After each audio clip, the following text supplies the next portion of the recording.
Naalala ko lang yung kwento ni Tatay Diggs dati. Nasabi niya, ang number one corrupt dyan is talagang congressman.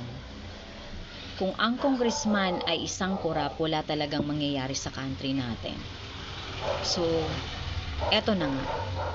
Imaginein mo, yung presidente, nagsona ka, sinabi mo dun sa SONA na merong 5,500 flood control completed. At yun ang sinabi mong nasa report, nakalagay na completed. Ngayon, anong nangyari? Binatikos ka ng mga tao, especially na sa mga DDS, o asan yung flood control kasi sinubukan ka na kaagad ng tadhana after nung SONA mo. So, pagka kinabukasan, bumaha ang Metro Manila. Hindi lang yun. Ang daming area na bumaha. So, ngayon, tinanong ka kung saan ang flood control. Ang sinabi mo, may flood control, na-overwhelm lang. So, ginagawa mo talagang tanga yung mga tao, no? Ngayon, nabuking na kayong lahat. Dahil nalaman mo na yung 5,500 na flood control mo ay wala. Ni isa walang natapos. Tapos mayroon pa yung pinakita sa video na, ewan ko, somewhere Mindoro ba yun, whatever, na may isang bakal. Whatever, hindi ko maintindihan kung anong klaseng korupsyon ang meron ngayon sa administrasyon ng mga Marcos. Hindi ko alam talaga. Tapos puro kayo blame kayo ng blame sa mga Duterte.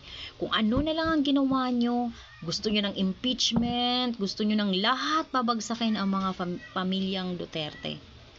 Dahil yun lang ang tao na kumukontra sa ginagawa nyong korupsyon. Lalo na yung mga taga-Congress. Tinatanong ko lang at natanong ko lang, bakit alam naman ng lahat, alam naman ng sa gobyerno natin na kinurakot yung pera at alam natin kung sino yung may hawak ng pera, bakit hindi sila kakasuhan? Antayin na ba natin na bumagsak tayo? As in, inubos na ni Tamba yung pera at saka ni Saldico. Ayun, tignan mo yung pamilya niya.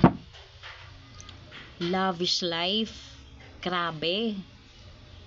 Nagpakasagasa sa pera ng bayan, samantalang kami, etong maliit na negosyo, nagbabayad ka ng tax, wala ka ng kinikita, tapos samantalang kayo nag-i-enjoy sa pera namin.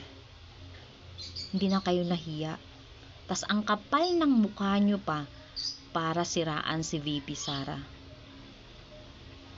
Hello, wake up. Wish ko lang makukulong lahat ng congressman na nangurakot ng pera ng bayan. Lalo na yung dalawa na may hawak ng pera ng bayan natin. Na nagpakasagasa sa pera. May kalalagyan din kayo. One of these days, magising na lang kayo. Wala na sa inyo ang lahat.